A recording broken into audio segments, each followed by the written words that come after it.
This is Carly and Coleman. Think of it like part 2 in a series. And oh yes, there will be blood.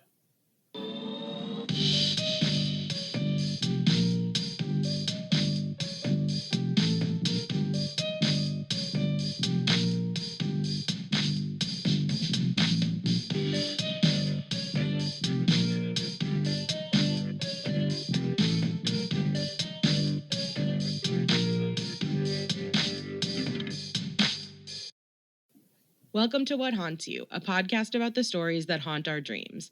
Find us on Instagram at What Haunts You Pod and find our episodes on YouTube and Spotify. I'm your host, Carly, and today we are back to the extended Saw universe to talk about Saw 2, which means we are also welcoming back Coleman. So welcome back, Coleman. Good to be back. Good to continue talking about my favorite series that I've watched entirely too many times. And I'm excited to get into the complexity of like Saw 2 through 4, because I think that's one of the best like eras of Saw as we were talking about before. Yeah, definitely. And This is also probably the number one picked as favorite movie of fans.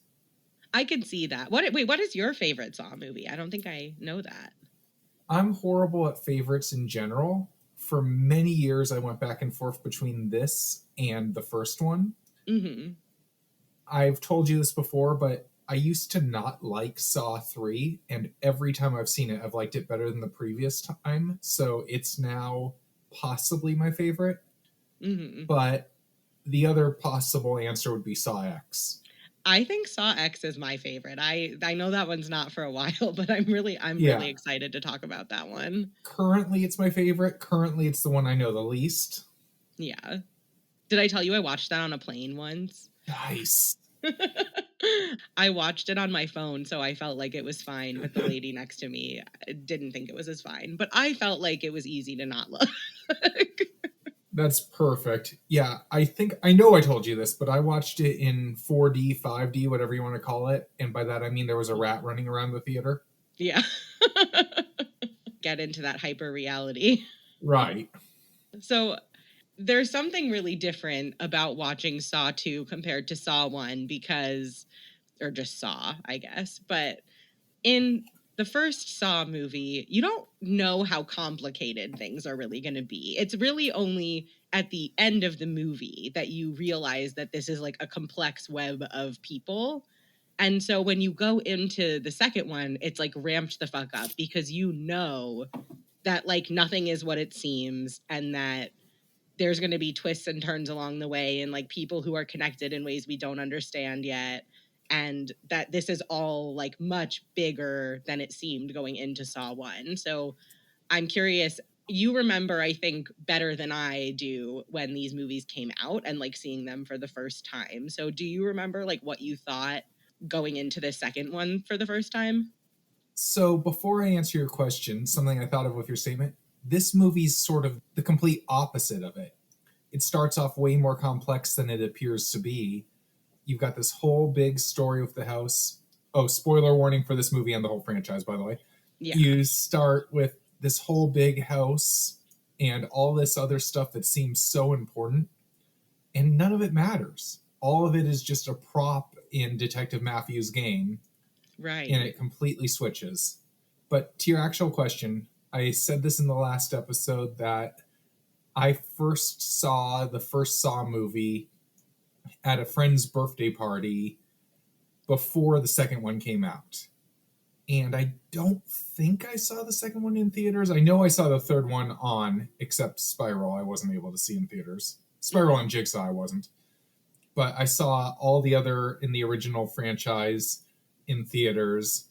And I went in there not knowing what to expect, not expecting the half-dead Jon Kramer for the whole movie. I definitely wasn't expecting the main movie to be a conversation between a psychopath who's taunting. When the first Saw came out, people were calling it a mix of Silence of the Lambs and Seven, which both were big inspirations, especially Seven. But this And is better. I think this is better than either of those movies. I know that might be a controversial statement, but I think it outdoes them. That's an interesting statement. And I don't know if I agree, but I don't know that I disagree. I will say I love Seven. I love all the Hannibal movies, even the bad ones. But I love the Saw franchise better, but I don't know that Silence of the Lambs itself. That's a good. I'd have to think about that. Yeah. But anyway, John and Matthew's talking is sort of Seven distilled. Right. It's John Doe from Seven talking to Morgan Freeman and Brad Pitt's characters. I don't remember their names. Yeah, for sure. And I think that's one of the other big things about Saw 2. In the first one, Jon Kramer is like looming over the story, but he's only minimally in it. And this is where they really ramp that up and decide to make him a fuller character and like make him a participant in the story in a way that he sort of isn't in the first one, even though obviously he is like engineering all of it. In so many ways, the Saw franchise is a perfect story of things just getting lucky. And I'll talk about that more when we talk more about this movie. But in the first movie, they cast Tobin Bell specifically because of his voice. And other than recording the tapes, which they distorted anyway, right? He has literally one line: "You'll find the key in the bathtub, game over." That's it. Mm-hmm. He doesn't say anything in the hospital. He doesn't say anything that's not distorted, and they cast him just for his voice. They could have cast any actor with a voice. I mean, my voice, when I do it, isn't as good as his, but you throw a little distortion, what's the difference? Yeah, and you're younger, so your voice hasn't aged enough yet. Right, but, they could have cast any old white guy with a deep, raspy voice. Yeah. And this movie, Saw 2, only works as it is because they cast Tobin Bell. Absolutely. And I think that it's so funny because Tobin Bell like visibly looks like the nicest man in the world. You know what I mean? Yeah. When we age, our like wrinkles kind of tell on us a little bit, and he has nice person wrinkles. He has like smiley like pleasant face wrinkles on his face. I don't know if you like noticed that or not, but he has the most adorable smile throughout this movie. Yeah, and I think that sells it so much that like this is ultimately a good man like driven to all of this by tragedy, and it really sells that more because he is such a friendly looking person. Right. And Jon Kramer absolutely believes what you just said is true. Yeah. It's not, but he believes it. You don't believe that he was a good guy before all of this? I believe that his intentions were always good. Fair enough. Fair enough. But I also believe he was always a sociopath, psychopath, whichever you want to use. He was definitely controlling. Exactly. Jill talks later about him planning their conception to the month for the Chinese zodiac and so on. The man was a pure engineer. And I work with a lot of engineers. Some of my best friends are engineers. I've got a chosen sister who's an engineer. But a pure engineer is a form of psychopath. Well, because it's very like cold and systematic in this way in the way that Jon Kramer is. Right. And like his smiles throughout this movie, he's not smiling because he's happy, except one part I'll say in a second. He's smiling specifically to get under Detective Matthews' skin. Yeah. And he claims not to be a killer. We all know that's a lie. He claims Saw 3 has a line. This is my favorite trap. I said that completely wrong, but introducing the rack, he talks about how brutal it is and calls it his personal favorite. Mm-hmm. The smile he gives on, "Oh yes, there will be blood," is, you can tell that's not just fucking with Matthews. That is fully actually enjoying the suffering. whether it's enjoying Matthew's suffering or whoever else's, but And the whole time, like, the question kind of hangs over the whole franchise of, like, what percent of his behavior and his, like, taking pleasure in all of this is caused by the brain tumor versus just something he gave up on holding back. yeah, I think the brain tumor probably, and definitely all his other trauma got rid of his inhibitions. But whether he was sadistic or not is something I cannot begin to answer beyond purely guessing. I think he was always logical and emotionless. I don't know. I don't know if I believe emotionless. I feel like he is Lacking empathy is what I mean. Yeah, that maybe that feels more accurate because I think he's he's actually quite emotional. Yes, you're right. Whether he can see emotions in other people, I don't think so. He's not concerned for other people's emotions. Yes. So in Saw 2, the cold open, because it's a Saw movie, so obviously we just are thrown into the fire, right? Yeah. The cold open is a man named Michael, and Michael is a police informant. And we see Michael, and he's not quite missing an eye. His eye is fucked up, though. Like, his eye is swollen, and clearly something has been done to his eye. And he is hooked up to a trap that is a death mask that will essentially, when his time runs out, spring shut and kill him. So he is tasked with removing the key from behind his eye, and he kind of like starts to try to do it, but then he gives up and starts calling for help, which never works in a Saw franchise situation. So eventually the trap shuts on him and he dies. And that's the first, 2 minutes of the movie. Yes. So his tape begins with, "Hello, Michael, blah, blah, blah." And then Jon, as the puppet, quote unquote, Billy, says the exact same line he says in Saw 1 with Amanda with the same inflection. I'll do one first. "Think of it like a reverse bear trap. Think of it like a Venus flytrap." And I put this trap in a very specific category for if I were in it. Mm-hmm. I put it in the category of traps that I would just let myself die.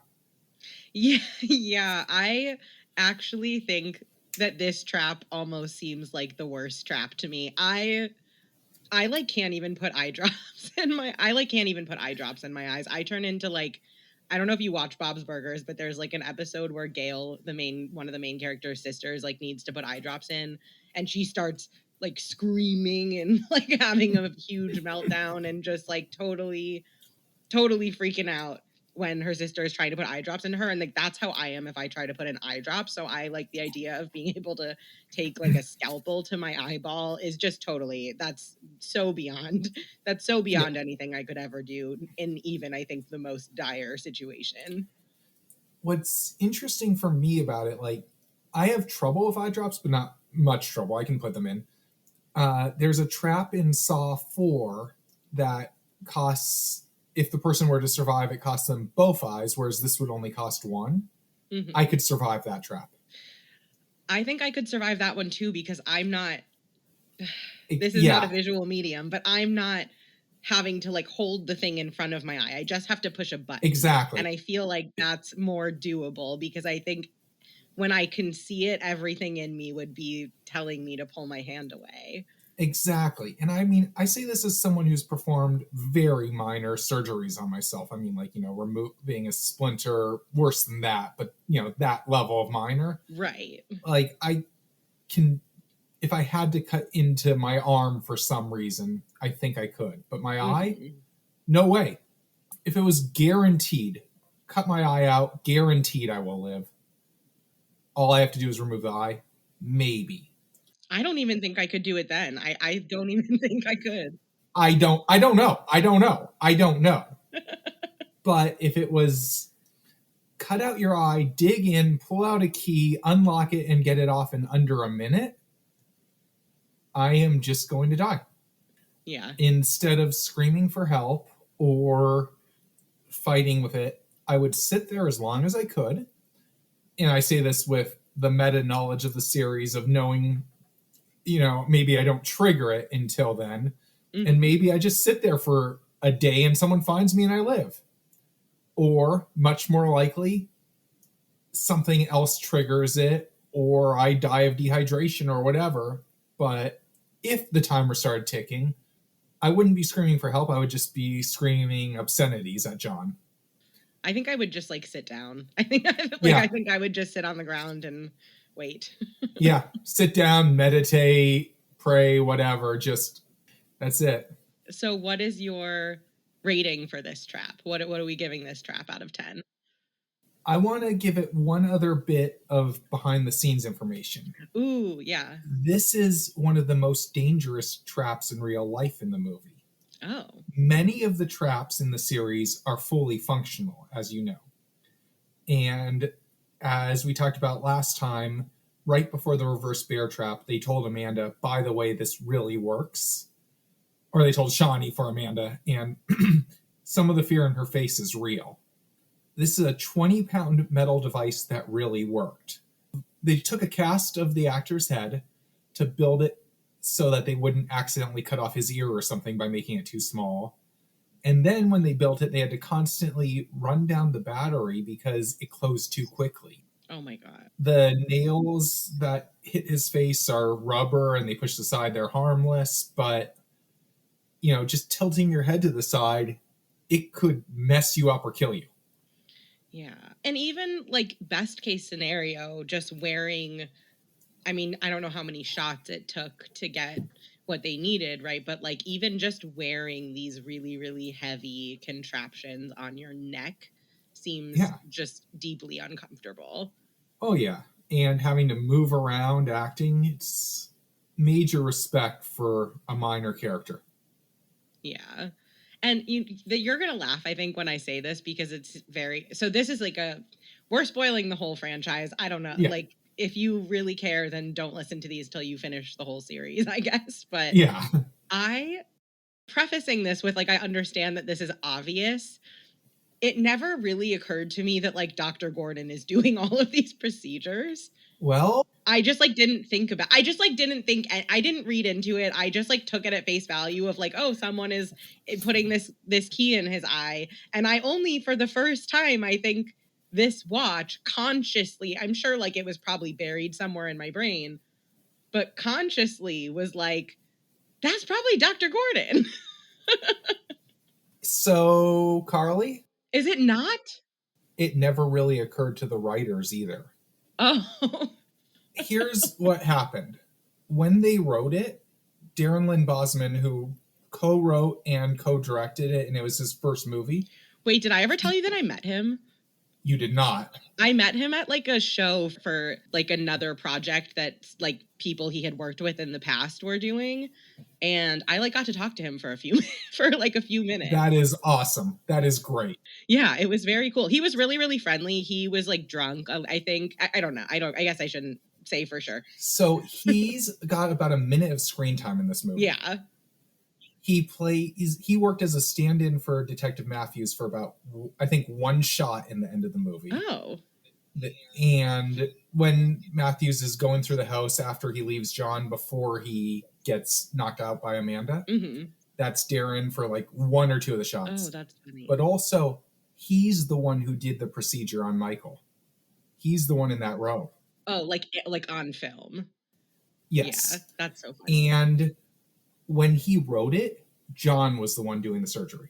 Which makes no sense, literally no sense. But it is funny. When I met him, I saw him from kind of across the room and did that thing where I wanted to walk up to him, but I was only 90% sure it was him because I was he could just be some white guy. I don't know. Yeah. Right. He's not he doesn't have any super, super defining characteristics. So I was pretty sure, but not 100% sure. So I definitely stared at him creepily for 10 minutes before I decided to walk up to him. You've always been a voyeur watching other people play games. Anyway, yeah, so that's Darren doing the surgery in real life. And when he wrote it as Jon doing the surgery, and they talk about in the audio commentary on this movie, he does a little limp in there. And one of the either, I believe it was Donnie Wahlberg, Donnie Kopberg, whatever you want to call him, who plays Detective Eric Matthews, who asked about the limp, and he said, I was just trying to put some personality on it. It was my first time on screen. I wanted to do something. And then in one of the later Saw movies, in the commentary, Darren said he did that limp because it was him being Jon having cancer. Then you'll see in the Saw 7 commentary, and we've talked about before that I figured out the twist of Saw 7 before Saw 3 came out. Because you figure Dr. Gordon, if he's alive, why was this house never reported unless he was working with them? If he's dead, where's his body? I mean, there's more to it than that, but that's the short answer. And they retconned it in 7 that this was Gordon. But Darren wrote it as Jon. He limped either to put character or retconned that to be Jon's cancer. I mean, he's in a wheelchair a couple days later. Later on, they retconned it to be Gordon. So it absolutely is Gordon. But I knew it was Gordon before the person playing him or who wrote it knew it was Gordon. Yeah. So you're not late. Yeah, it's just so fun. It's just funny. I've seen them all so many times. And that said, I do believe in 7 it shows it being Gordon. I believe they shot a scene or put footage of it in the reveal in 7 to show that it was him. But again, that wasn't written when this was filmed. That's funny. That makes me feel a little bit better about it because I felt very silly when I had the thought that it was the first time I had the thought. But so that's our cold open. Then we get, title screen. Oh, and you asked me to actually rank the trap. Let's see. Yeah, what are you giving that trap? Let's see. As one of Jon's traps, I'll give it a really high score because it is technically survivable. It is related to what the person did, being an informant, using his eyes, blah, blah, blah. There's nothing cheap about it. In terms of Jon's ideals and what an ideal Saw trap should be, I'm going to give it a solid 10 out of 10 because it's what a Saw trap should be. In terms of entertainment, it's a great cold open trap, great reaction. I'm going to give it a mechanical everything 10 out of 10. In terms of my favorites, it's not one of my favorites, but I've got nothing I can say against it. Just not one of my favorites. Yeah, that's fair. I gave it a 6 kind of for the reasons that you said. Like, it's good. It gets the job done. It's a good cold open. It works as a trap. I really mostly took away from it because it feels like unoriginal in the way that all of the things that kind of remind me of the reverse bear trap feel like a little bit repetitive, but it's that also makes it such a classic. So you can't like give it like a 2 because it's not original, because it's like such a quintessential type of trap. And behind the camera, it was inspired by the reverse bear trap. Right. Obviously. So after the cold open, we see like kind of a flashback of Detective Matthews and his son Daniel. And they get in a fight. Detective Matthews is kind of an asshole and basically like yells in his face. And then Daniel walks away, kind of like seemingly to go home to his mom. Like the parents are going through a divorce. I think they're already divorced, but yeah. Well, he says divorce lawyers, so it seems like they're. That's right. I think they're separated, but they're not. They're like, it seems like they're in the middle of like a very hostile divorce. You're correct, I think. Yeah, and there's a lot of implication that he has like bad anger issues and like is violent. Like there's we find out a lot more about him, and he's not such a great guy. We find out he was cheating with Detective Carey. Yeah, and framing people for crimes they didn't commit. Like he's like actually kind of just a piece of shit. He's like arguably maybe like the worst person we've seen be tested.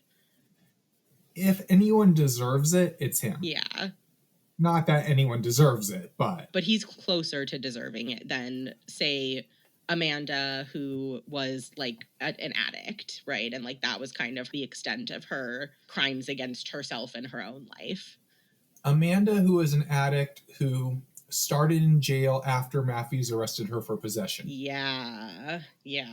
Oh, this movie is nuts. But we see them have this fight. We see Daniel walk away. And then later that night, Detective Matthews is trying to reach Daniel, and Daniel's not reachable. So he's worried. And I actually kind of forgot that this early that is his child.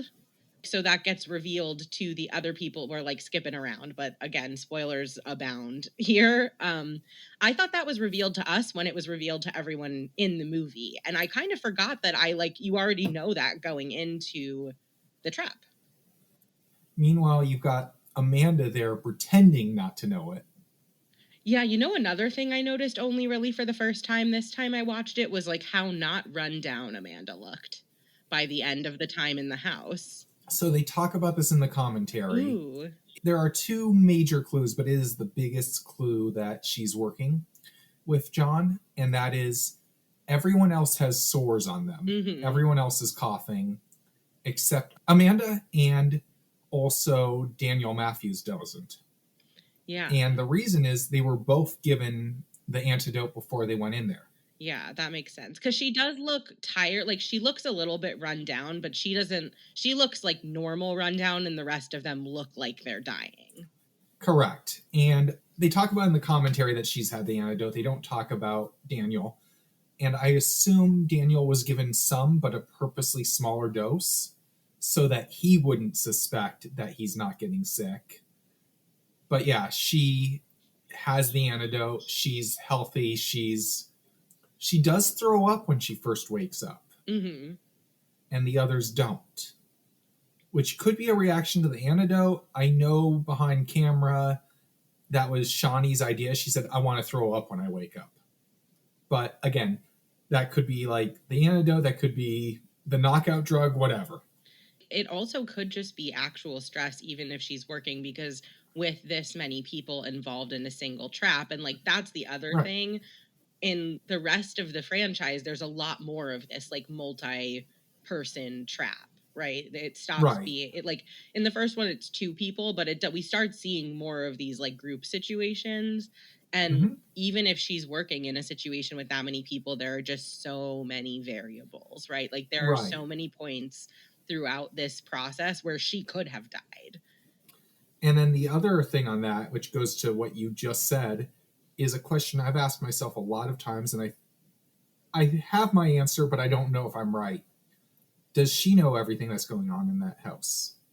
And the reason I ask that, she says to Matthews at the end, you're my first test. So I see the house as one of Jon's tests, not one of hers. And yes, it's part of her test for Matthews, but I feel like, I know she helped set up, they show that in one of the later movies. I feel like she knows some of the stuff in the house, but not all of it. And she purposely doesn't know all of it so that she'd be able to not blow her cover with them. But my assumption is she knows what she set up. She knows, don't do this, you'll die. Don't do that, you'll die. And beyond that, she might have a couple aces up her sleeve that she never reveals. But I think stuff in the house was new to her too. Some of it. Yeah. Yeah, I think that would make sense. And I think also, like, I almost view it as the traps within the house are Jon Kramer's traps, but the trap against Detective Matthews is Amanda's trap, if that makes sense. Exactly. Like, Jon is testing the people in the house, and she is testing Detective Matthews. I think her rules are get out alive, keep Daniel alive, make everyone else play by the rules as best as possible. That's her mission in the house. Yeah. That's it. She's not testing people. She's just there to keep them following the rules. Yeah. So they're in the house, but we're like, it's so hard to stay in plot because it's so convoluted. So the way that this all kind of kicks off is that Detective Matthews gets called into a murder scene. He's kind of like riding the desk at this point. It sounds like he has some complaints against him for maybe violence, maybe lying, maybe framing people. Like, it's hard to say which things have been complaints against him because there are so many things he seems to be doing that are not okay. He does have the line, I've got IA breathing down my neck. Yes. And so he is called into a murder scene, which is like not normal for him at that point. They find Michael the informant dead with a jigsaw piece carved into his body. And Detective Matthews is kind of like, hell no, I like don't want to get involved in this. I have enough things going on. He's saying to the woman he cheated on his wife with, why are you calling me in to see my dead boyfriend? And the reason I say that is he's called in to identify the informant, and Carrie says, the problem is we can't look at his face. And then he identifies him by a tattoo right below his ass cheek. And why a detective would know that about his informant, a small tattoo above his ass cheek, if they're not fucking. That's a good question. I also know on the commentary, Donnie Wahlberg made this joke too. So whether it was written to be that, I'm sure it wasn't.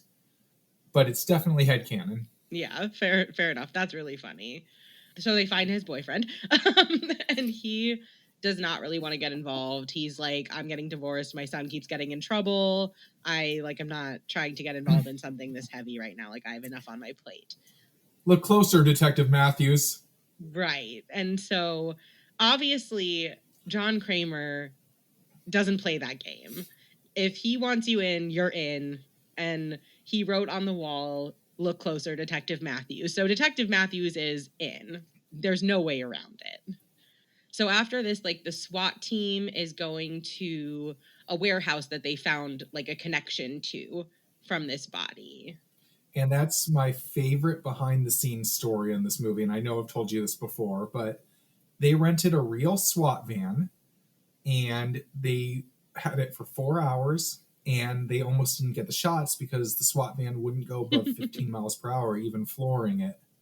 So they did the traditional Saw car chase of just speeding up the footage and people shaking it and stuff. They finally went to return the SWAT van, found out the parking brake was on. You can also see the camera crew reflected on the side of the van at one point. Oh, I forgot to look for that. I have to go back. One of the biggest problems with the SWAT team, which they talk about too, is SWAT team that size would probably have helicopters and stuff, but Rigg has a line that I think is kind of hilarious too, which is first he says, remember, we're doing this in broad daylight. There's civilians out there, so try not to scare anyone. And then he says, we're going to go in teams of 3. I'll be on Alpha team. We're going to go in and scare whoever's inside. Yeah. It's literally that long between let's try not to scare anyone, but scare everyone inside. Yeah, he's like, we're going to scare whoever happens to be inside. Yeah, I think that's exactly whoever happens. Yeah, because I thought that was funny too. But yeah, so they go in and there are like traps and contraptions everywhere. And I think unexpectedly, they like actually find Jon Kramer there. They actually find Jigsaw there, which I don't even know if they expected to find him there. I don't think so. I think they were probably expecting to either find evidence that he'd been there that they might be able to use, or maybe find another trap. But I don't think anyone expected him to be there. Yeah, but he is there. Yeah. If they were expecting him, they might have been a little more prepared for booby traps. Yeah, I think prepared for booby traps, but also prepared for like the kind of mental game of chess that ensues here. Yes. And the one booby trap that they show, I assume you have that on your list of traps to talk about on the staircase. You want to explain it? Sure. So some cops they get inside the warehouse, they open a gate with a bolt cutter and start going up a gated off staircase, and steps on a pressure plate, which triggers Billy to come out and start laughing, and then hit a tripwire, and a bolt shoots forward, breaks legs. Doesn't necessarily kill any of the cops.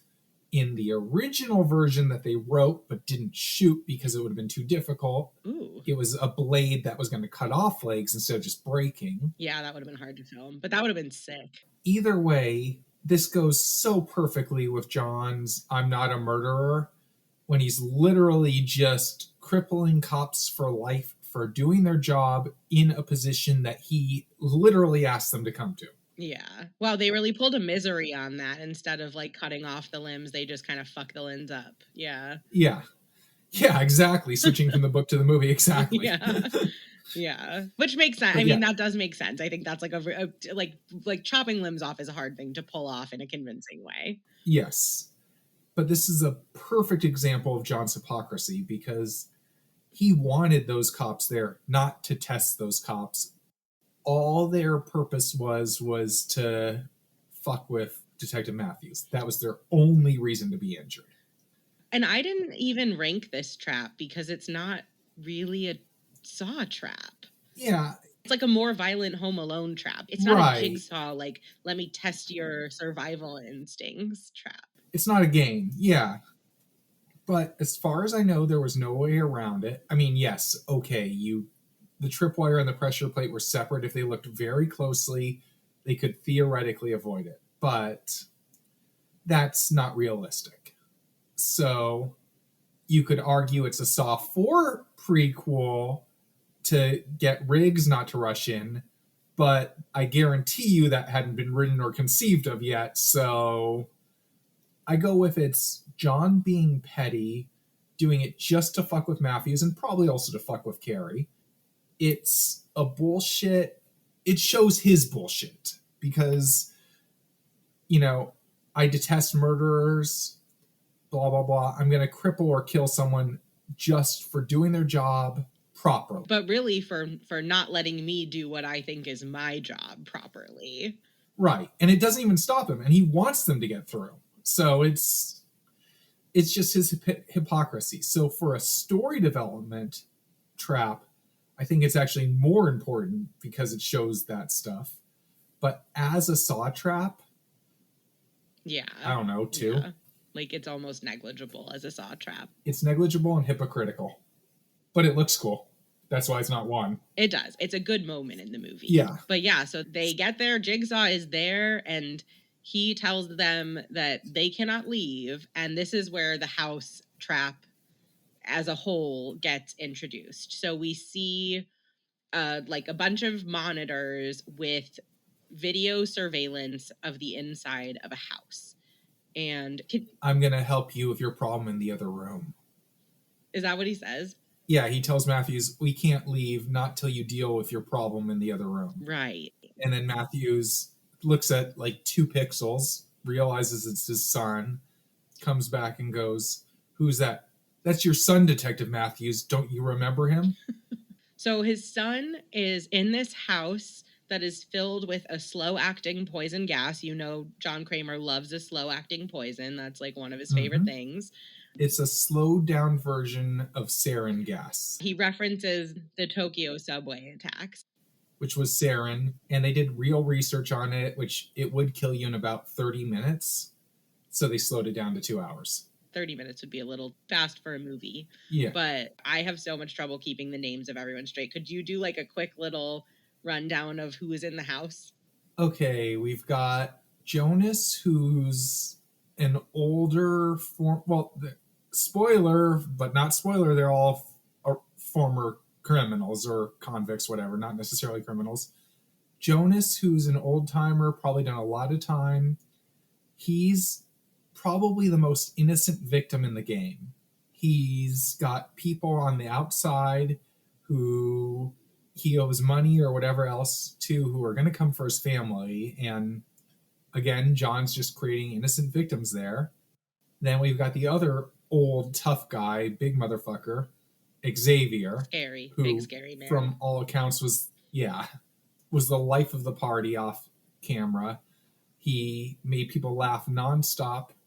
One scene late in the movie, he's chasing Amanda and Daniel and pounding on a door. They told him, just kick on the door as hard as you can. He kicked over the wall.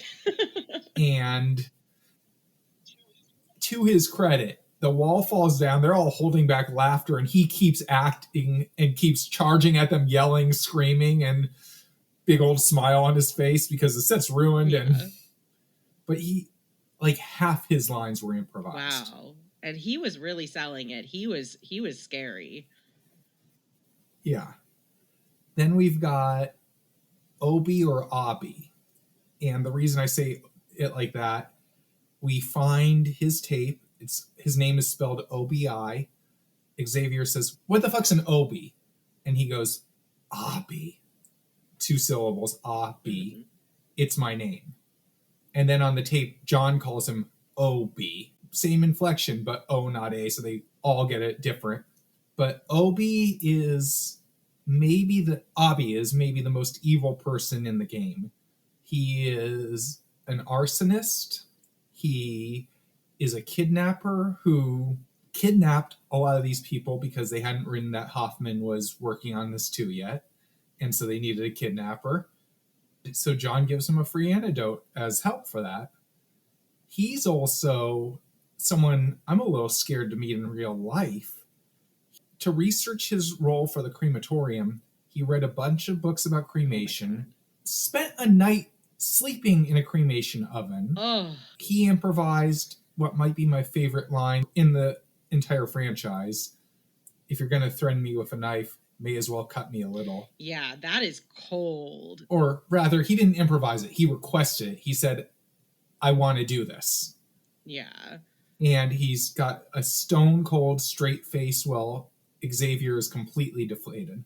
And then we've got, I think the only other guy in there besides Daniel is a guy named Gus who doesn't live very long. We actually see his trap. He's got the trap that Emmanuel, who I'll mention in a moment, dies in. He was a banker who was embezzling. Mm-hmm. Emmanuel is the one who dies sticking her hands into some razor blades, and it was supposed to be about reaching into the cookie jar with him embezzling. Yeah. Emmanuel is, well, to quote Xavier, "The only door you know how to open is the one between your legs." She's a no-nonsense prostitute or something. Another person who, like everyone else in there, except maybe Xavier, deserves better. Yeah. Oh, and Abi. And then we've got the most innocent, at least personality-wise, of the group. We have Laura, who I might accidentally call Beverly because I've watched the commentary a bunch of times and that's the actress's name. Laura is younger. She's nice. She was arrested for a DUI. That's not shown, but that's what they wrote for it. Mm-hmm. Maybe some drugs too, I don't remember, but DUI or DWI. Yeah. And she sort of serves one key plot point. Well, a couple key plot points, really, of she's the one who makes some of the connection about Daniel and Eric being son and father to the people in the house. Mm-hmm. And she also serves to make the gas real because she dies from a grand mal seizure from it. Yeah. And for people who know me, for 6 years I was dating a woman with epilepsy. Oh. Most of my ex's seizures were not grand mals, but she does a very accurate grand mal, which she'd actually previously researched for having a grand mal seizure in Seventh Heaven. Oh, okay. So that's random. Yeah. I also think that her presence almost serves as, like, not exactly a red herring because that's not quite the right term, but as a way to disrupt almost their finding out their connection with each other, because she's like in a blazer. She like looks kind of a little bit prim and proper. And I think that makes it harder for them, I think, to make that leap to like, we've all served time. Yeah, she slows down the connection. Yeah. She also leads to, when she reveals the connection, which it's funny because you're absolutely right, she slows down the connection, but she makes the connection too.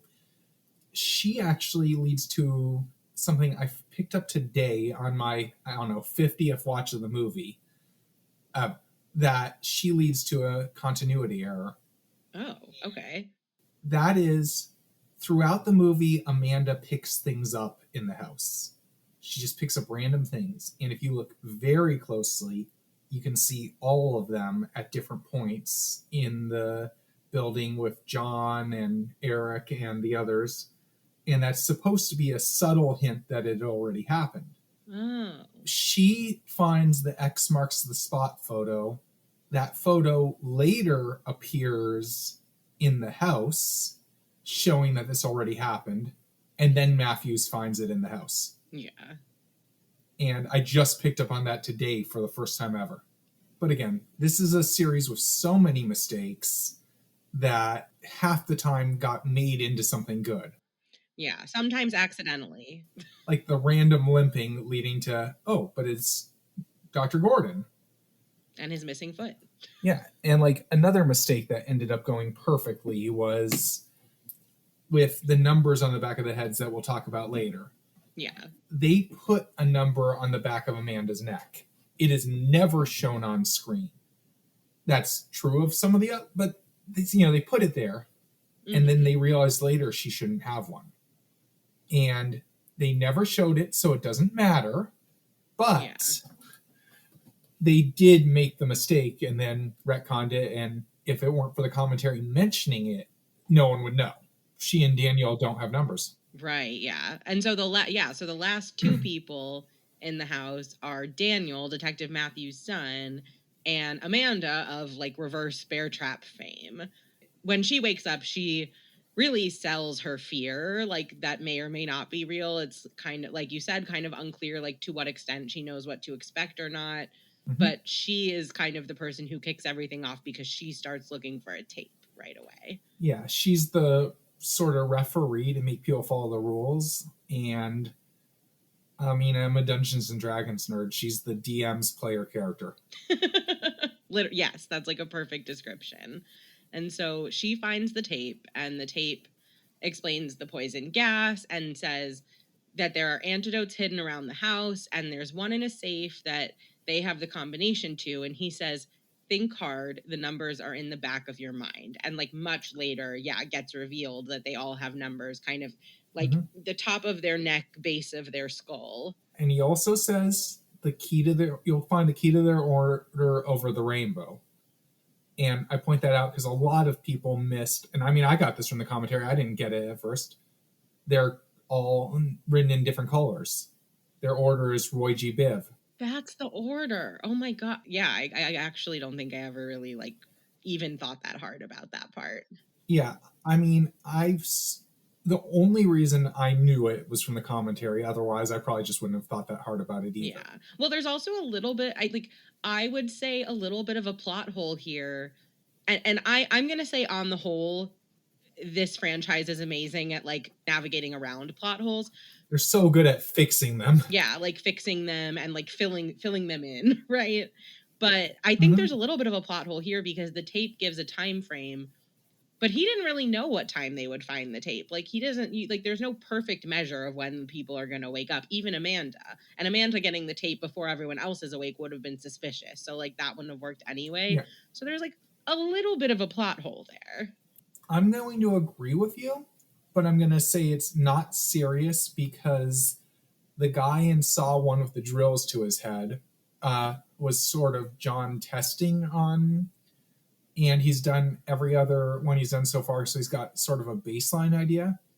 And then you figure if one person wakes up, they're going to wake other people with their freak out when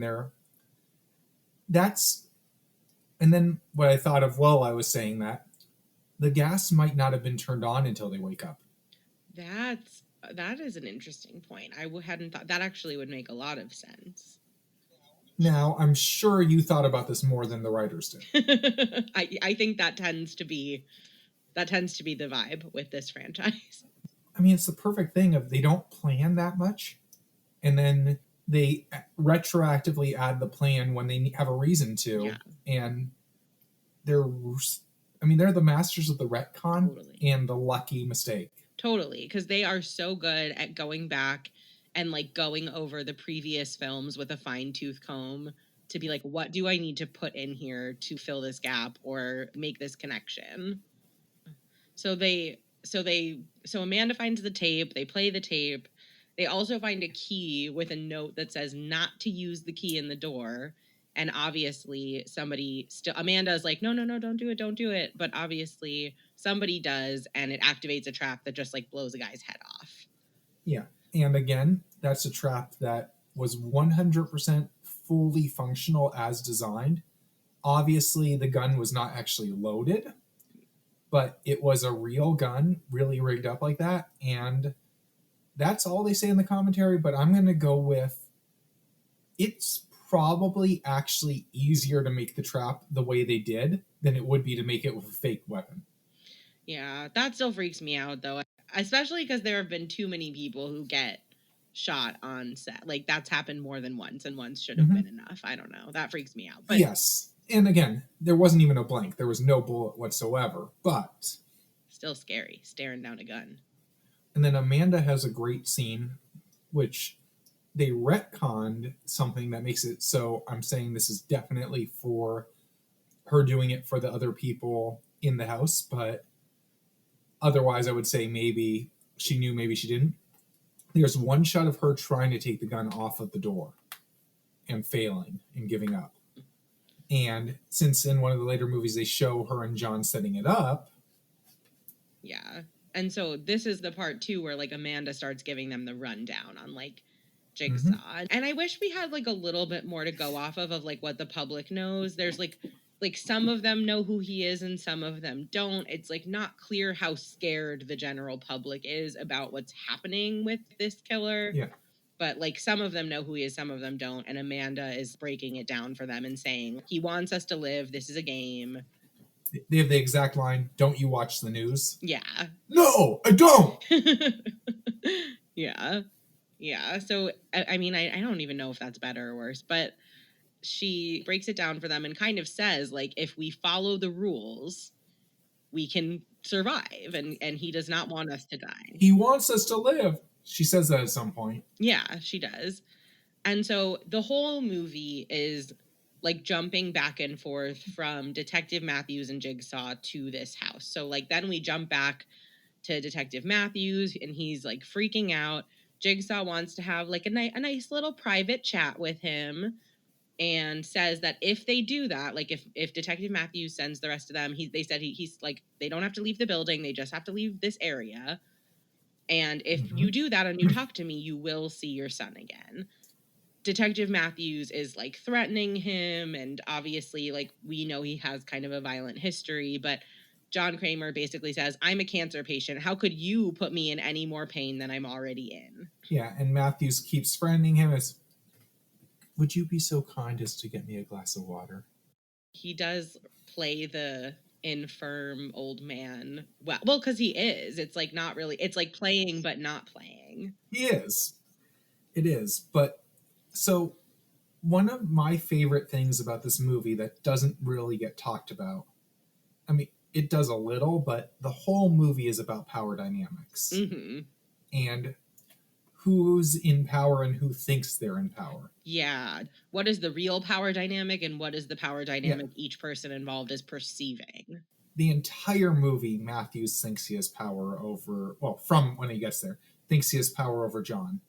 And physically, he absolutely does. But he's got no power whatsoever. Being sent to get the glass of water, he's a dog on a leash barking for attention while Jon is easily manipulating him. Yeah.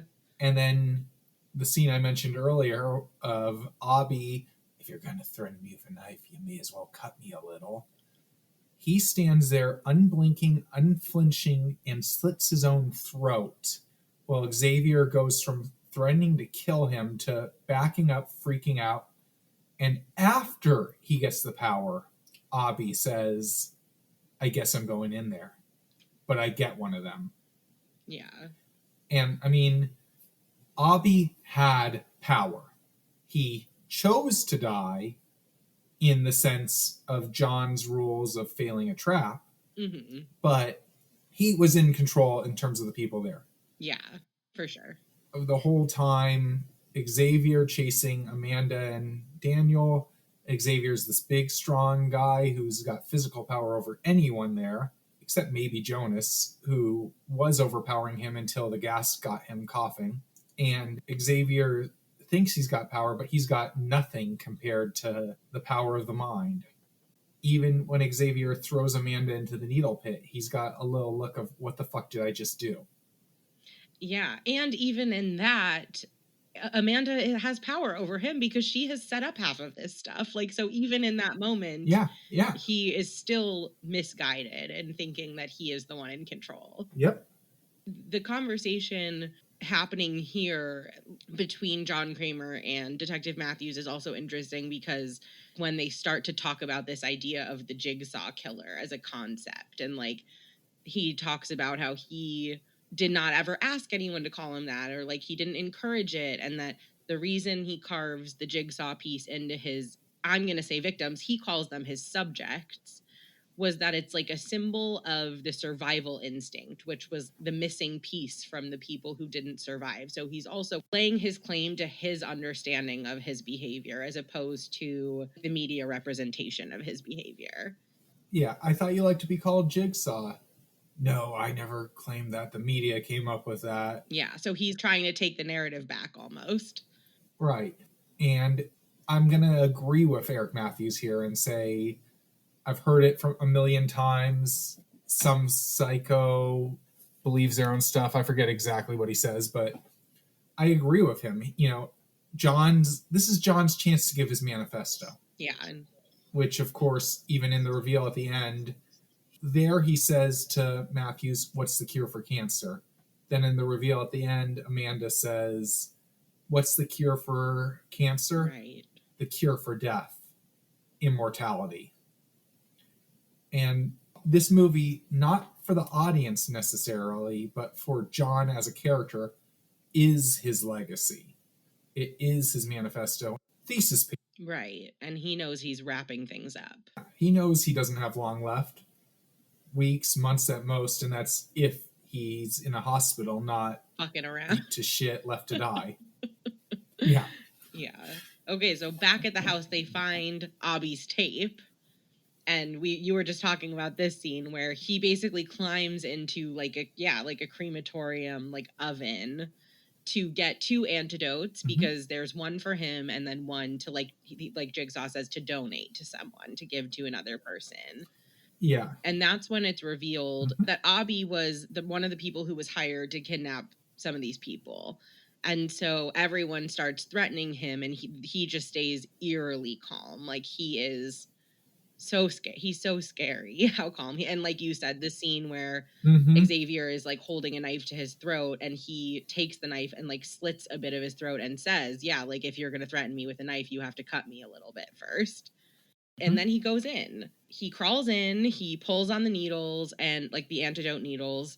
And the second one is rigged to slam the door shut and to start the fire in the oven. So Abby is like kicking and screaming, telling them to open the door. This scene, even though Abby is like a really, really scary guy, this scene is like horrible to watch. He is like scooched into the corner of this oven trying to like stay out of the fire as much as he can, but the fire is getting bigger and bigger, and there's just like nothing. I mean, there's just like nothing he can do, and so he is just burning alive. And at the last minute they break the glass and he like almost gets out, but it's too late. And it's interesting because this one seems very survivable, that if everyone else had been able to act faster and like think more on their feet, that he I think almost easily could have lived with just like not even that many burns, probably.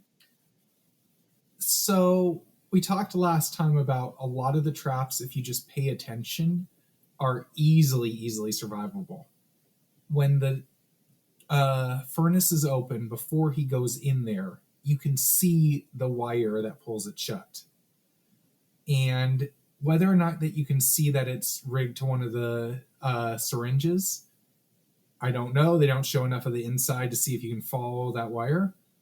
But you can see that it's wired to go shut, which means all they had to do was take something and wedge the door open, and they could have pulled him out. Yeah.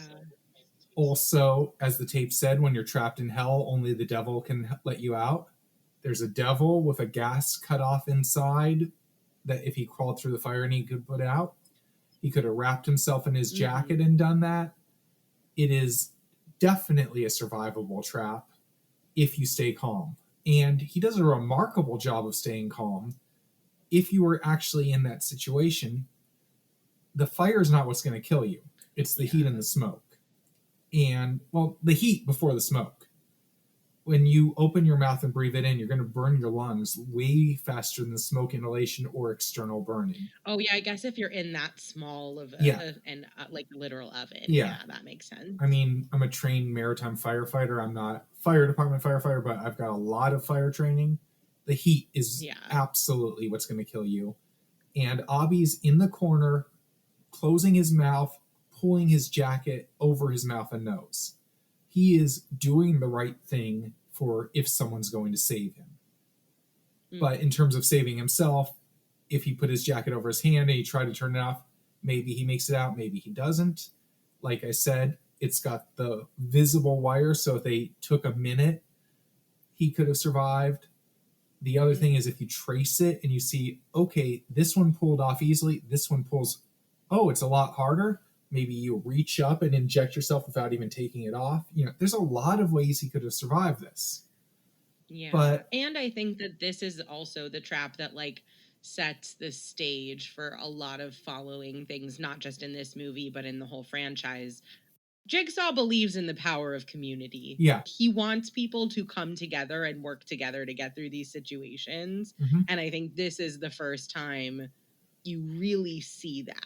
Yes. More clearly. And I feel like this trap and also the gun in the door both serve the, hey, wake up and work together and follow the rules. Totally. But this is such it's the perfect mix of it is survivable. It is, I said in the trap from Michael in the beginning, the Venus flytrap, I would just die. This is a trap where I might live, I might die, but I would 100% try. Yes, for sure. This one feels like worth trying in. Yeah. So what do you rate this one? 10 out of 10. Easily. Yeah. Favorite trap in the movie, maybe favorite trap. Wow. Okay. I think it's probably my favorite in the movie too. I gave it a 9.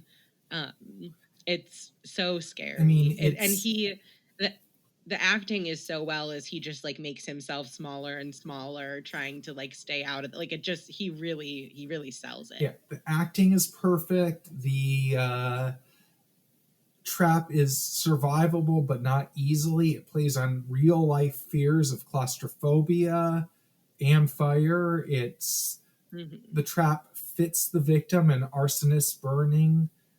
The whole setup with the knife. Actually, I'm going to quote a different Darren Lynn Bosman film. Ask a gentleman who they prefer. 10 out of 9 will say the Bobby. The Bobby. Stashing, anti-snashing, and so on. Yeah, 10 out of 9. You're gonna skip. I will leave their diapers dripping. You're not gonna finish it. Well, I mean, you started singing too. I thought it was gonna go. I love that movie. So that trap is something else. That's for sure.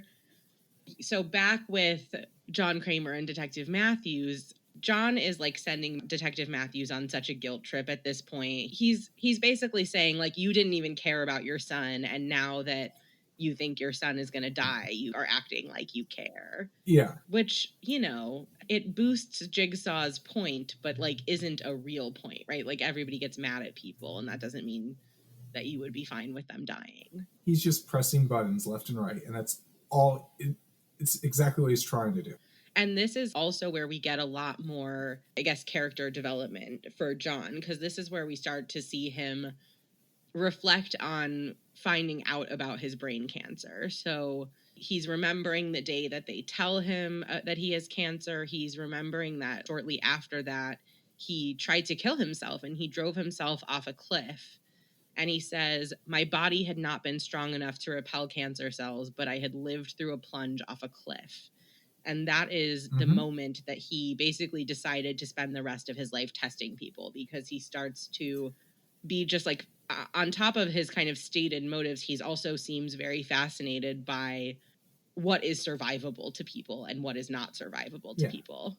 He's also shown pulling a pole that was impaling himself out of himself, which is just, he's showing himself basically surviving one of his own games. Right, because if he really had wanted to die, all he would have had to do is stay there. He would have bled out eventually. Like, he would have died. Yeah. And in the moment, survival instinct took over and he saved himself. But again, the total hypocrite, because no one's got more survival instinct in probably any of these movies than Xavier. Yeah. But also, if anyone deserves to die in these movies other than Avi, it's Xavier. Yeah, Xavier scares me more than Abby, honestly. But like Abby, I understand is scarier, but Xavier is like more imminently scary, if that makes sense.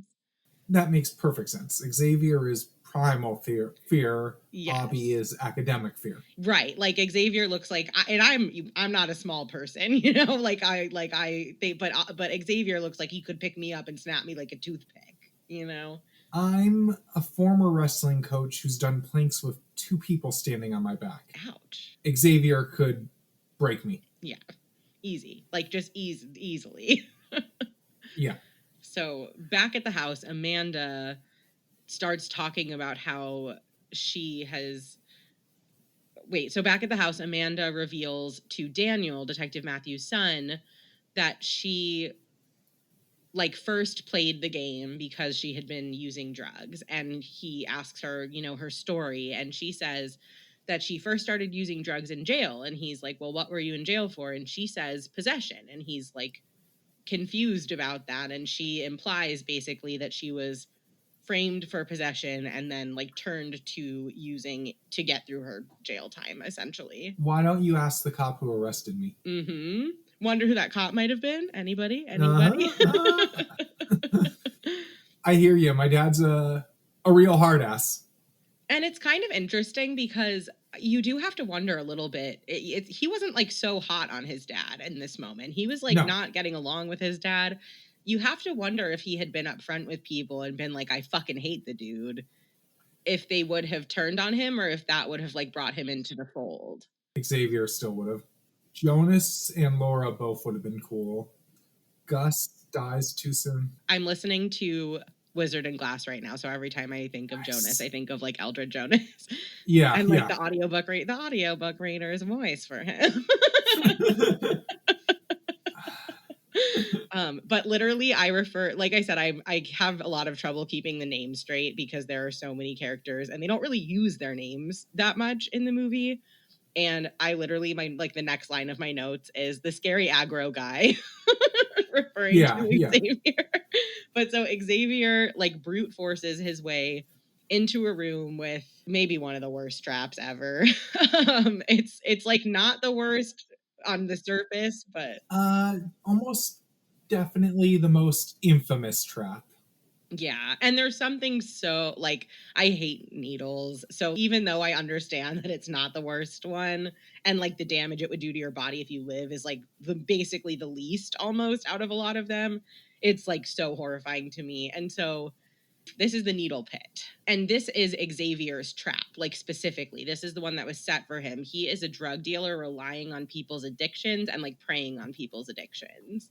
And so someone is going to have to dig through this pit of needles to find the key and the antidote that it's attached to. He is supposed to go in, but being the scary, horrible man that he is, he picks Amanda up and like throws her into the needle pit.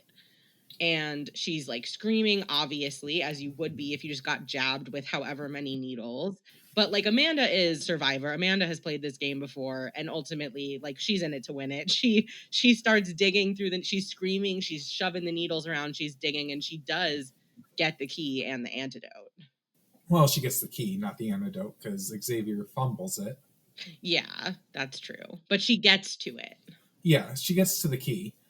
So if Xavier was really in it to win it, he would have thrown someone else in there with her. There was room for two people to look. Oh, for efficiency's sake? Yeah. Yeah. And while it's happening, right, Daniel is like, someone needs to get in there and help her, but he doesn't jump. I mean, which again, like your instincts would tell you not to jump in. It would be a very special person who would actually jump in. So I asked you before you rewatched it to look at a scene and guess the number of needles in the pit. And it's a number that I only know from the commentary and special features, and it surprises me every time. Okay, so I will give you an answer, but the thing you need to understand about me as a person and the way my brain works is that pit could have 500 needles in it, and that pit could have 50,000 needles in it, and I would be like, yeah, okay, whichever of those numbers you gave me. So like that's the scale of like my ability to make these kinds of guesses. Well, humans can only count to about 8. We go 1, 2, 3, 4, 5, 6, 7. Some people 8, and then many. Beyond that, just seeing something most humans can't count anyway. So right. So that all being said, I'm gonna guess like somewhere in the ballpark of 7,000. okay, that's probably about what I would guess. Okay, what is it? It's somewhere between 120 and 130,000. Holy, but that's what I'm saying. Like I'm like you could. They bought Yeah. 1,000 needles, and they took the ends off of them, right? Okay, so they bought about 1,000 needles, and it didn't cover the floor of the pit. Ugh. So then they ended up getting 7,000 needles. They got more than 7,000, but 7,000 is what it took to just cover the floor, not even like obscure it. They had hired 2 people specifically just to unscrew the actual needles from the syringes and then put fiber optic syringes in there so that needles into the syringes so that there'd be something visible. And they ended up not having nearly enough, and they hired 2 more people. They had 4 people for 4 days plus 2 people for 2 days, working like 8 to 12 hours a day just doing this. Plus, a lot of the actors, makeup, etc. also helped. That sounds kind of satisfying. So they literally had over 20 man days of doing that, plus the actors and crew, and it still wasn't enough. And then they bought another 40,000 syringes that didn't have needles on them, just syringes, and threw that in there. And they added gunk to make it bigger, and they added some little chunks of foam to make it bigger.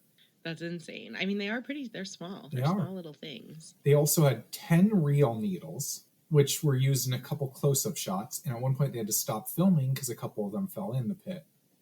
And that took like half a day. Oh my God. Needle in a needle stack. The needles sticking out of Amanda's back and arms are real needles with fake syringes, actually. They had to use real needles to get them to be strong enough because the fiber optic wouldn't hold it. They cut off the tips. They're stuck into a prosthesis, so they could do damage, but you'd have to really try.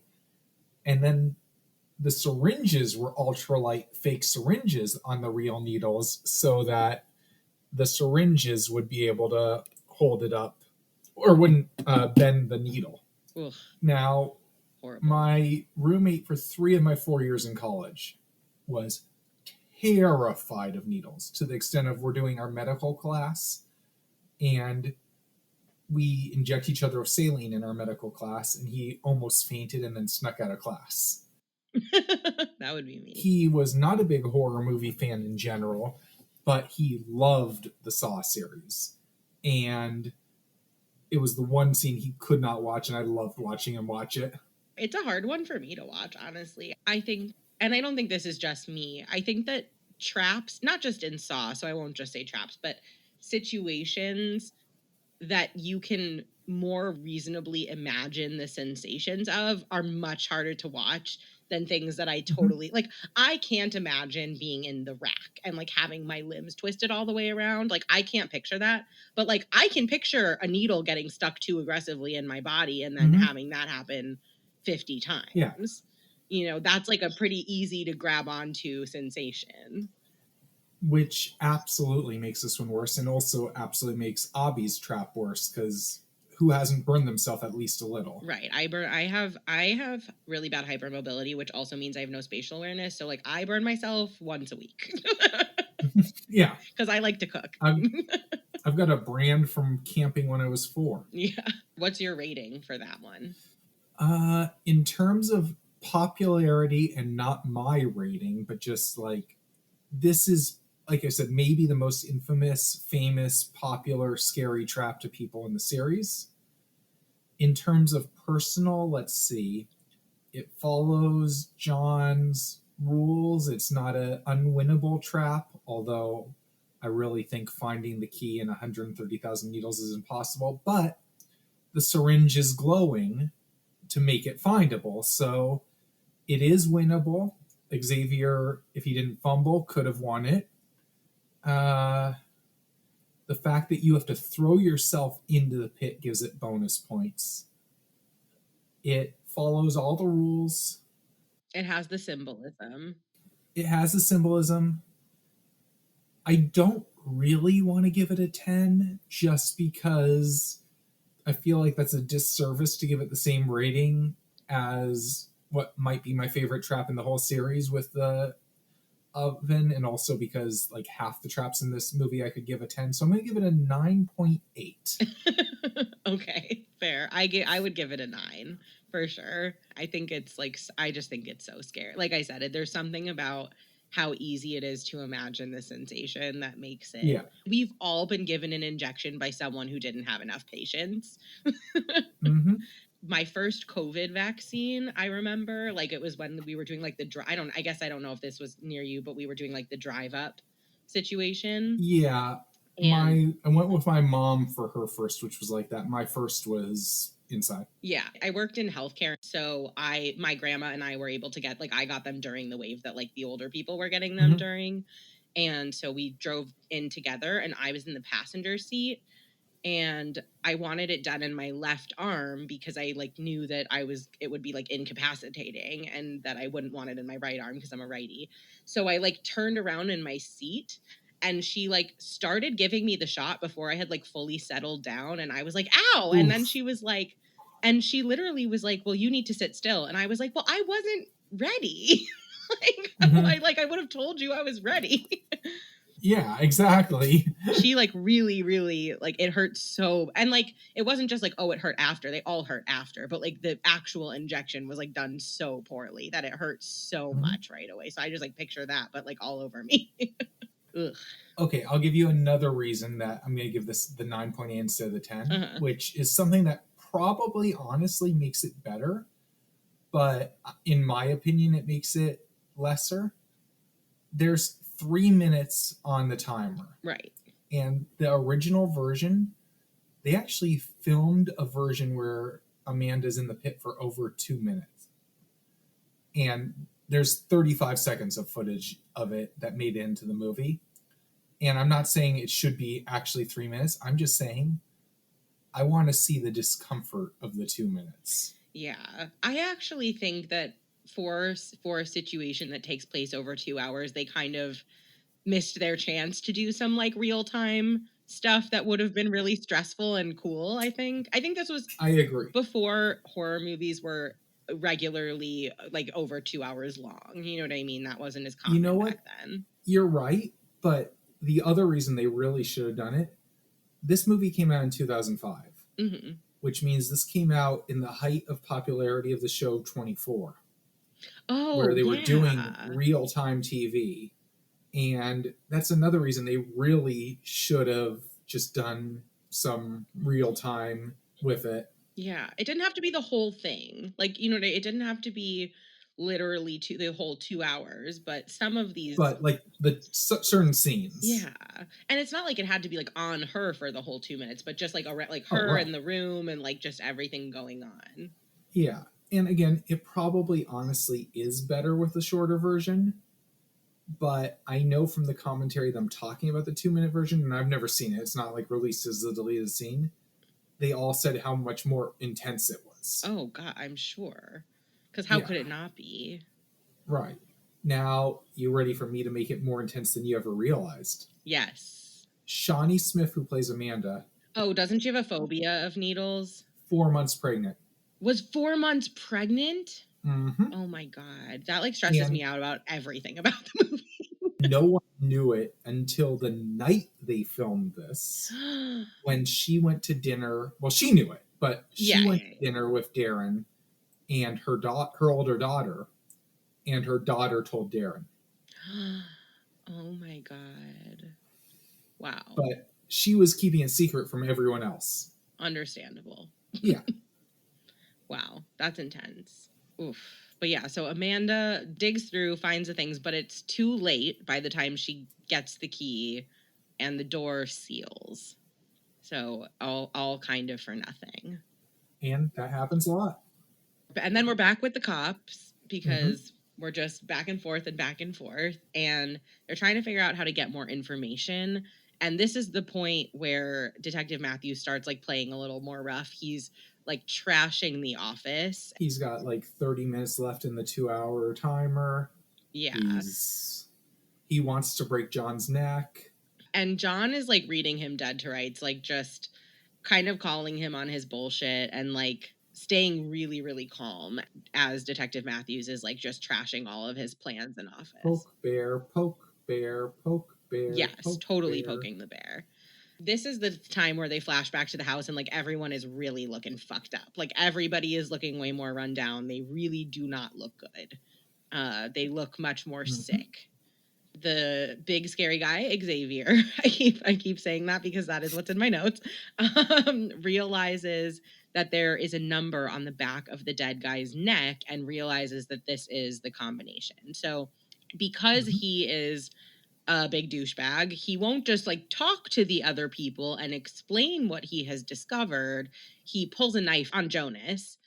So they kind of duke it out, and I actually like Jonas would have won, which is very impressive if not for this poison gas situation, because he kind of gets into a coughing fit and starts coughing up blood long enough for Xavier to pick up a weapon. Please tell me what this type of weapon is called. It is on the tip of my tongue. He picks up a maul. It's a spike club. It's an improvised maul, but actually, sorry, an improvised Morning Star. Anyway. Ooh. That's badass sounding. Okay, picks that up and kills him. It's so realistic. What I love about that scene is who hasn't been sick, not with poison gas, but been sick and had that debilitating coughing fit where it doesn't matter what's going on, you're done. Right. And Jonas's coughing fit was just, like you said, he would have won the fight. Just came at the worst possible time. And he's there as this person who, again, he's got family outside and there's people who's going to come after him. And if Xavier said, I just need the number on the back of your neck to get in, we're going to work together and I'll help you get another antidote, he could have been lying. But if he said that, Jonas would have helped.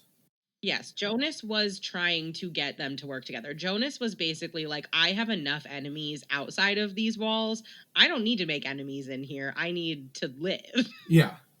And maybe they would have fought to the death after getting the antidote out, but he would have helped.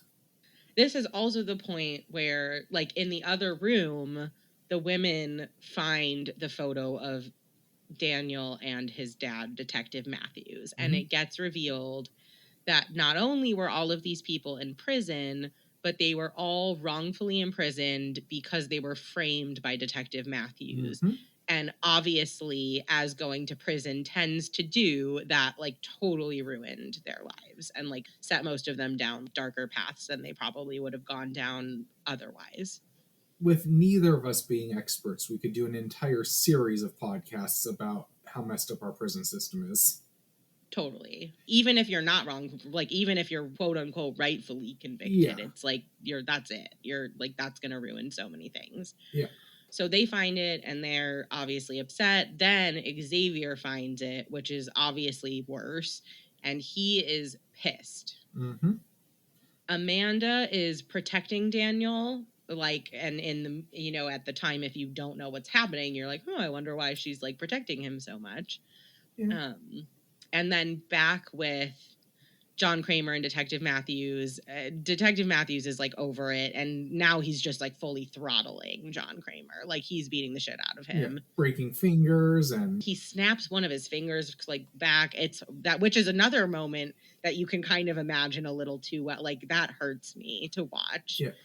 And I mean, one thing you have to love about Jon Kramer is that Jon Kramer hates the cops, and like not just because they're trying to like thwart his plans. Like he just hates the cops because while Detective Matthews is like beating the shit out of him, he goes, now that's the Eric Matthews they gave medals to. Like Jigsaw really said ACAB. Like he was like cops are violent. Yeah, Jigsaw is, I don't know that I don't think he's full ACAB, but he's definitely not a supporter. Yeah, he definitely knows that like the police system rewards police violence. Yeah, which goes back to what we were talking about earlier of the staircase booby trap where it's like, oh, they're cops. Exactly. Oh, just speak. I remembered this like a minute ago when you said just a moment about the breaking the fingers. One of my favorite moments in the movie, my favorite jump scare in the whole movie, and 20 years later, it still gets me sometimes, is Jonas on the stairs to Amanda. When Amanda, earlier in the movie, when Amanda and Daniel are talking, it's Daniel says, "My father's a real hard ass," instead of calling his dad a cop. And then Jonas tells Amanda, "We found another room," and it's the needle pit. But just the way Jonas pops up is. I still jump sometimes. 20 years later, Yeah. probably 50 plus viewings. Yeah. Yeah. It's well done. It's like well done and not overstated. So at the house, so this is where we get to like another. This one, like you said, I mean, this movie is full of like really, really iconic traps. So what's this girl's name? Emmanuel? So I don't know what to call this. I call this like a reverse like straw hole because that's like Yeah. what it makes me think The of. Like when Chinese you finger stick trap. yeah, like you stick a straw in and the spikes are like the little spiky parts of the cup are like down and then so she finds an antidote and she sticks her hands up through the holes and there's razors that are cutting into her wrist if she tries to like withdraw. Mm-hmm. And this is another one that's really like sad to watch because it would be really, really easy for anyone to help her. Yeah. You know, if you just stuck like your fingers up there and like held the thing open, she could, I mean, very easily withdraw. Like the correct way to succeed in this trap is they show there's a key inside and a lock up on the top. And the way you win this trap is you, with one hand, reach in, another hand, hold it open, and you might cut yourself a little, but not super badly. Right. And you unlock it on the top, pull your arm out, go around, and instead, she gets one hand in and pulls the syringe up, dripping the liquid out, making it completely useless. Yep. And in her delirium, she reaches up with the other hand and gets rid of any hope of getting out, as well as making her pain worse. Right. And that is when Xavier walks into the room and, you know, she thinks maybe someone's going to help her. And he just looks at the number on the back of her neck and then leaves her there to die. Again, just going for actors versus people, and Xavier supposedly being the nicest, most interesting, most improvising, funny guy. Before they filmed it, Emmanuel's actor says to Xavier, "Be careful with my hair. I've got hair extensions." And he said, "I've had them before. I know how much that hurts." And if you look, he is so ginger with her hair. He's very gentle. And it comes off like he's being a creep, which is perfect because yes, it seems like weird and seductive. Like not seductive, but like it would be seductive. Right, which is perfect for adding to the atmosphere. But really it's just the nice guy trying not to hurt someone else, and it just makes him so much creepier when in reality it's sweet. I'm sure he thought about that too. Like, how can I do this gently, but in a way that is still really scary? I think so. And like I said earlier, this trap was written for Gus, who got shot in the eye. And the actual theme was reaching your hand into a cookie jar and taking things because he was an embezzler.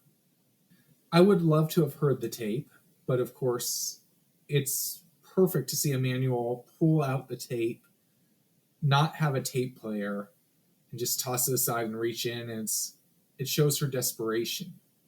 Yeah, because they're running out of time. Mm-hmm. And I think both her desperation, right down to getting the second hand in there after it was already pointless, and Xavier looking at the back of her neck, I think both of those two moments are way better than the trap itself. Yeah, absolutely. Because it just it really sells, like you said, the desperation of the situation, and it really shows the toll that this is like taking on everybody. Exactly. Because they're getting more, like you said, like they're kind of getting more and more delirious and like less able to think clearly or strategize. It's kind of like you said, with the exception of Amanda and Daniel.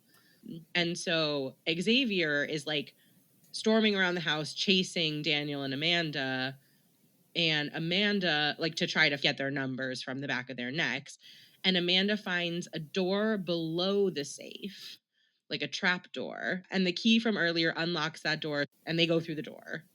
And by the way, that's the scene I mentioned earlier where Xavier accidentally knocked down a wall in real life. Yeah. He's pounding on the door and he knocked down the whole wall. That's amazing. I would love to see that blooper. Yeah. Which, by the way, when I saw the Saw musical, they had to pause the musical because one of the walls fell down. I think I told you that like when I actually saw it. But yeah, it was like a set dressing wall on top of a real wall and it fell down. And yeah. That's so funny. Classic Saw move. Yeah. Classic Saw movement. Just like shaking a car. Yeah. For a car chase. Yes. Okay, so Jigsaw at this point has like taken Detective Matthews in the car, or well, like Detective Matthews is driving, but they've left at this point. They've kind of snuck out. Now it's like really quickly cutting back and forth between Amanda and Daniel running through the house being pursued by Xavier, and then Detective Matthews looking around the house and like finding the dead bodies of the other people, and then the SWAT team arriving at another house, and then so like we're all over the place as you tend to be in a Saw movie. And then back at the warehouse, the detectives that are still there can't see the SWAT team on any of the security cameras, even though the SWAT team is like, we're here, like we're inside. You're not there. Repeat, you're not there. Repeat, not showing up. Repeat, can't see you. Repeat, can't see you. Right. And so the hallway that Daniel and Amanda are running through spits them out right into the original Saw bathroom, which is such a good moment. It's such fan service without feeling forced. Like like you really see it and you're like, of course it's all in one place. Of course it's just rigged to look this way, but it's really all one place. It makes a lot more sense that he has this one place that he's able to build all of these rooms in, and then that he has houses and places all over the place. Right. I mean, he does have another house just to send the SWAT team to. But it's a regular house. Yeah. Crucially, it's a regular house. It doesn't have all this like elaborate shit in it. Right. I mean, in real life, it's actually the exact same house because they couldn't afford another location. But it's set up to be a normal house. Yeah. Yes. Well, it's set up to be a normal house that looks similar to delay their realization. Right. And so they are in this bathroom and Xavier gets to them and Amanda is basically like, if I don't tell you your number, how are you going to know what your number is? And he's like, he's like looking for the mirrors. The mirrors are dirty. They don't like really work. And Daniel's playing dead. And what Amanda knows and Daniel doesn't is she cannot let him have the number because she has no number. Yeah. Daniel doesn't know that. He probably hasn't even realized about the numbers. But Amanda knows we cannot give him our number. You know, Amanda, who's at this point in the continuity wants people to live. Amanda, who's always trying to save lives and breaks rules to save lives at this point. Yeah. She would probably just say, okay, I'll read you Daniel's number and he'll read you mine and then we'll read you yours. You can get the antidote, leave us alone. Right. But she can't do that, which leads to I'll let you finish what happens. Right. This is like a crazy fucking moment. Xavier reaches back with a knife and just peels the skin off of his neck to get the number. And I have to like, and Amanda actually looks like genuinely fucking horrified in this moment. Like she looks shaken to her core. Yeah, she's witnessing, first of all, she's witnessing that. Second of all, she's witnessing he has the survival instinct right there. Yeah. And third, she's witnessing if he's that unhinged, I might be fucked. Right. Because that's the thing, right? Amanda may be in on it, but like there are so many points in this movie where she could be killed. Yeah. And the other thing about this is like, he does this without looking. And so I'm like, that was a big old risk. You could have cut the number in a way that obscured it too much. Like how did he aim that perfectly? Yeah. Well, he took a big chunk. He took like He did. a deck of cards size piece of skin for a number that's the size of a quarter. He did. He really went for it. Basically, right after this, Daniel slits his throat with the saw, the famous saw of Saw fame. And that's that for Xavier. Like that's it. He did all that. He had that survival instinct, and Daniel killed him. I mean, right, like rightfully, I would say killed him. It was self-defense, but she made the little shoplifter into actual murderer. Yeah. And sorry, not a murderer. And the other thing on that too is just, it's a little hint that the movie drops that everyone else is coughing and hacking shit up until right before that scene.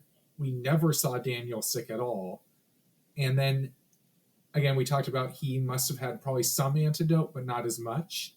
He coughs up a little bit of blood. Everyone else has been coughing up blood for an hour and a half. Right. He coughs up a little bit of blood and looks at Amanda and freaks out. Meanwhile, Laura's already died from the gas before he's had his first symptom. Yeah. And to go from that to her telling Xavier he's dead, but it's perfect with Xavier's not paying attention to that kind of thing because it's a different people. He doesn't care about different people. Right. He's just in it for himself. So at this point, Detective Matthews is walking through the house. He's looking for Daniel. The SWAT team is looking for them at the other house. And finally, they figure out that they are not watching live security camera footage. They are watching tapes. They are watching something that has already transpired and is over. And the SWAT team isn't even at the right house, but Detective Matthews is. And Detective Matthews gets to the bathroom. Famous, iconic pig mask person pops up and drugs him. Mm-hmm. And back at the warehouse, the timer counts down and a nearby safe opens and reveals that Daniel is safely inside the safe with an oxygen mask strapped to his face. And he is alive and like relatively unscathed. Other than a lifetime of trauma, yes. His first murder, witnessing a bunch of people dying, he's fine. Yes, totally. Lots of therapy in store for this one. Yeah, you'll find him in a safe and secure state. Yes. I mean, John only literally told Eric Matthews twice. Yeah. Because he always tells you what's happening. He always tells. And then when he agreed to drive him, he said, game over. Yeah. He said, you lost. And now it is Detective Matthews' turn for real, right? Like this was kind of his game, but now it's his game for real. On the tape is not Jon Kramer, but Amanda. And it's finally revealed officially that Amanda didn't just survive her trap, she became a Jon Kramer disciple. She has joined up for the cause. He helped me. Yeah. And Matthews is her first test subject. And in like a mirror shot of the first movie, she says game over and slams the bathroom door shut. And it's so iconic. With a completely different scream from Matthews versus Adam. And somehow, maybe because this is already a sequel, I don't know, but something about this moment feels like more of a setup for the next movie than the end of Saw does. The end of the first movie is like, okay, Adam's gonna die. Like, that's the end of that. Yeah. That one is closing a door and it feels like a closed door. And this one is closing a door, but it feels like an open door. And of course, Saw 3 begins seconds after Saw 2 ends. Right. But also, with Saw, it was a short film that got, okay, we're going to make a movie, write a script. They didn't have a sequel planned. Right. And yes, they brought in the writer and the writer-director of Lee Wanell and James Wan as producers who helped on this. But it was a different main people. Darren Lynn Bosman replaced both of them. Yeah. Darren did, I believe, 2 through 4. He did that whole chunk. And then I think from 5 on, he was involved the same way James and Lee were, like producer, helper, not heavily involved. Yeah. But he is really responsible for making this a franchise. Yes. And he did a great job. And of course, James and Lee have gone on to be such successful creators. That was their first movie. Right. Darren's gone on to be so successful. This was his first movie. Right. I mean, this was a knockout of the park immediately. It was like a $3 million budget or something ridiculously low for the amount of special effects they pull off and everything. I love this movie. The first movie is such a good, like, capsule movie, right? It's, like, so self-contained.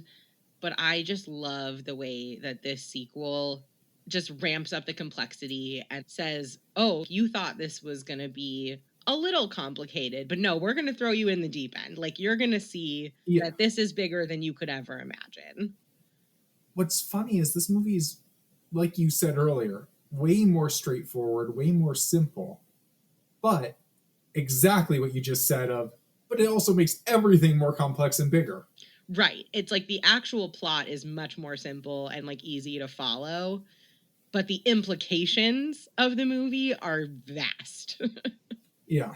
Another thing that's great about the first 4 movies is each one could be the end, or it could be there's more. I mean, just to spoil the first 4 movies rapid fire, first movie, it's a capsule, like you just said, but the killer walks away at the end.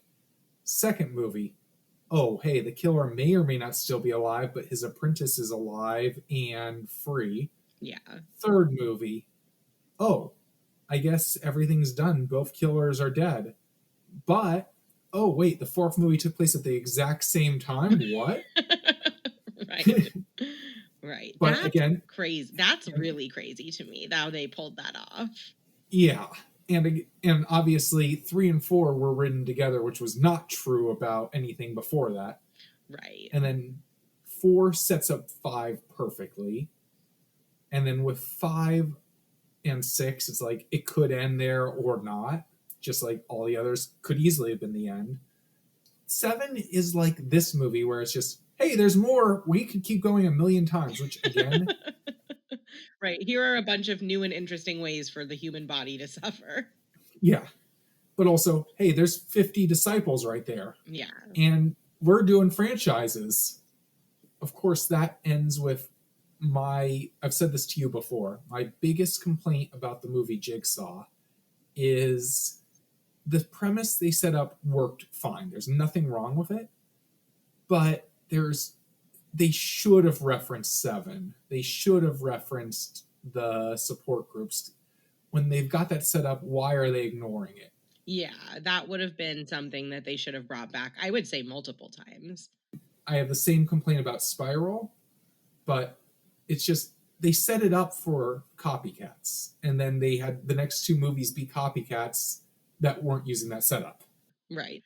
It was an interesting choice, but I'm excited to talk about that one and like talk about the way the support group functions in this universe, because that's really an interesting concept, that like the people who have survived would all be in a support group together, like talking it through, and the differences in people's reactions to the experiences. Exactly. The people talking about how he helped them, how their life is better, and then I lost my fucking arm. How am I any better off? Which is obviously totally valid. Like, that there would be also people who were like, no, this was horrible and I hated it. Yeah.